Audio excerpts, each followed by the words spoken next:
A very important person to talk to on this and knows the state of Maine because he ran the state of Maine.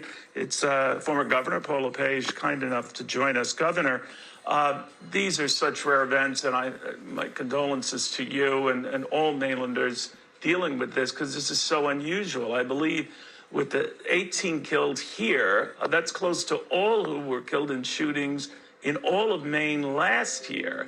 What do you make of it all? It's just a terrible situation. I was in Lewiston all day yesterday. Actually, I was at a wake, and some of the families of the victims were coming in to make arrangements to bury their loved ones. So it was a real sad day. You can't explain it.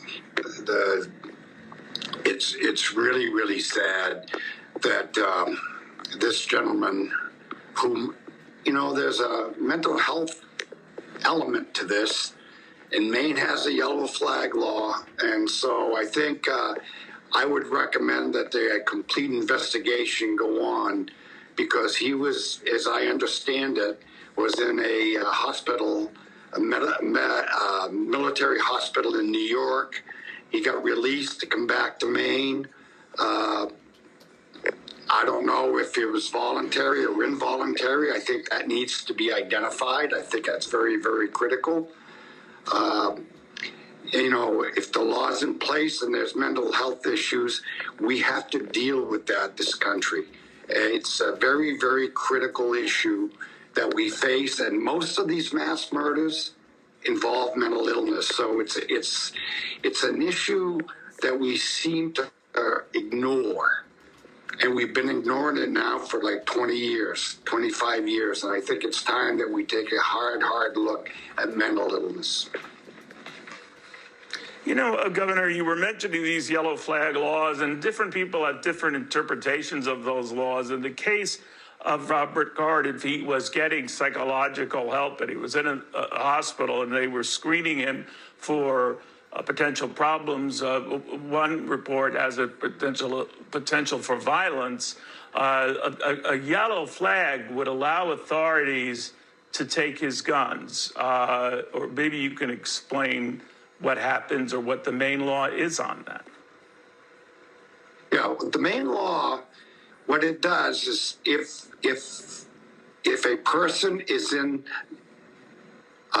being held by police officers, or in this case it was a DOD who recommended he go to the military hospital, as my understanding is he threatened some violence against some people in his unit back in the summer, I believe.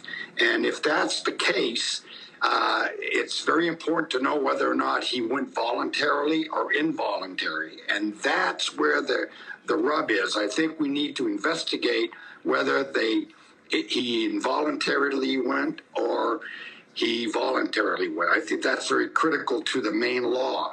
If it's involuntary, then there's a process. And the medical practitioner and the DOD, the person who forced the involuntary, has to notify the state of Maine, at which time they have a hearing and they take his firearms away.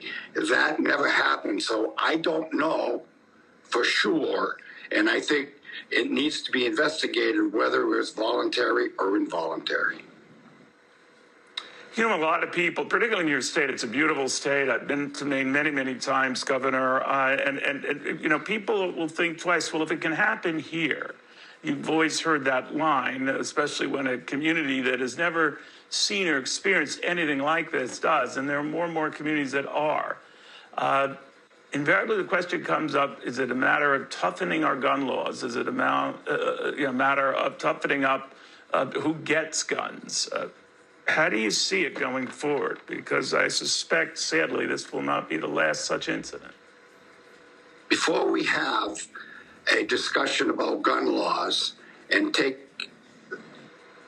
firearms away from law-abiding citizens and making criminals out of them because they bought the guns it was legal, and now these gun control bans, what they do is they make you a criminal. Before we do that, we need to evaluate a lot of these mass murders and see what correlation it has to mental illness. And I believe that the whole discussion with gun control has to involve mental illness.